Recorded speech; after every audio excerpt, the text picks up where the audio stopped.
Does not belong to that school. School ಮುಚ್ಚಿಬಿಡುತ್ತೆ ಅಂತ ಇನ್ನೊಂದು ಮಗುನ ಸಾಲ ಆಗಿ ತಂದಿದ್ದು ಆ ಸ್ಕೂಲ್ಗೆ. ಹೀಗಾಗ್ಬಿಟ್ರೆ ಒಂದು ಮಗು, 2 ಮಗು, 3 ಮಗು ಇಟ್ಕೊಂಡು ಮಾಡಿದ್ರೆ. ಇನ್ನೊಂದು ನೋಡಿದೆ, ಉತ್ತರ ಕನ್ನಡದಲ್ಲಿ ಟೀಚರ್ ಬಲ್ಲೊಡಿತಾರೆ, ಮಗು ಬಂದು ನಿಂತ್ಕೊಳ್ಳುತ್ತೆ, ಟೀಚರ್ ಪ್ರೇಯರ್ ಹೇಳ್ಕೊಡ್ತಾರೆ, ಮಗು ಹೇಳುತ್ತೆ, ಇಬ್ಬರೇ.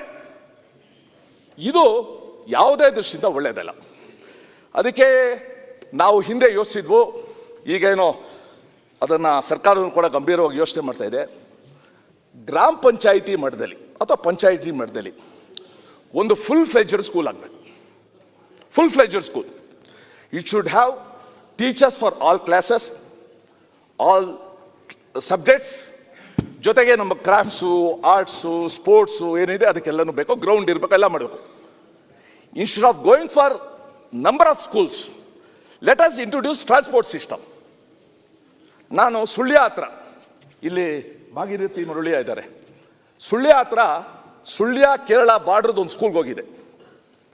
ಅಲ್ಲಿ ಒಬ್ಬರು ನಿಜವಾಗ್ಲೂ ಆ committed teacher, I have forgotten her name, Jalajakshi, ಅವರು ನೋಡಿದ್ರಂತೆ ಪ್ರೈವೇಟ್ ಸ್ಕೂಲ್ಗೆಲ್ಲ ಮಕ್ಕಳು ಕಾರಲ್ಲಿ ಹೋಗ್ತಾ ಇರುವಾಗ ವ್ಯಾನಲ್ಲಿ SDMC ಅವ್ರ ಜೊತೆ ಮಾತಾಡಿದ್ರು, ಸರ್ ನಾವೊಂದು ಸೆಕೆಂಡ್ ಹ್ಯಾಂಡ್ ಮಾರ್ತೀವಿ ಅಂತ ತೊಗೊಂಡ್ರೆ ಮಕ್ಕಳನ್ನ ಕರ್ಕೊಂಬರ್ಬೋದು ಅಂತ.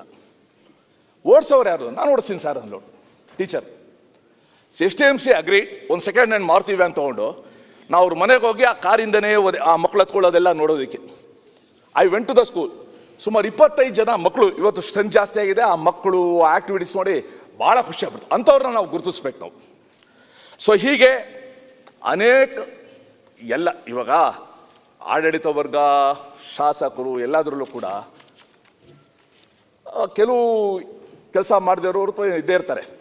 ಅರೆ ಕಮಿಟೆಡ್ ಕೆಲಸ ಮಾಡೋರು ಭಾಳ ಜನ ಇದ್ದಾರೆ. ಅವರಿಗೆ ನಾವು ಬೆನ್ತಟ್ಟಿ, ಅವ್ರಿಗೆ ಪ್ರೋತ್ಸಾಹ ಕೊಟ್ಟು ನಾವು ಒಳ್ಳೇದು ಮಾಡಬೇಕು. ನನಗನ್ಸುತ್ತೆ ಎಲ್ಲ ರಾಜ್ಯದಲ್ಲೂ ಒಬ್ಬ APJ ಅಬ್ದುಲ್ ಕಲಾಂ ಬರಬೇಕು. ಎಷ್ಟು ಜನ ಶಾಸಕರು ನಾವು ತೀರ್ಮಾನ ಮಾಡಿದ್ರೆ, ವಾರಕ್ಕೊಂದು ಗೌರ್ಮೆಂಟ್ ಸ್ಕೂಲ್ಗೆ ಹೋದರೆ, ಆ ಮಕ್ಕಳ ಜೊತೆ ಮಾತಾಡಿದ್ರೆ, ಮಕ್ಕಳಿಗೆ ಒಂದಷ್ಟು ಪ್ರೇರಣಾದಾಯಿ ಪ್ರಸಂಗಗಳನ್ನ ಹೇಳಿದ್ರೆ, ಟೀಚರ್ಸ್ಗೆ ಒಂದು ಬೆನ್ತಟ್ಟಿದ್ರೆ, that will be a great contribution. ನಾವೇನು ದುಡ್ಡು ಕಾಸು ಖರ್ಚು ಮಾಡೋದೇನು ಅಗತ್ಯ ಇಲ್ಲ.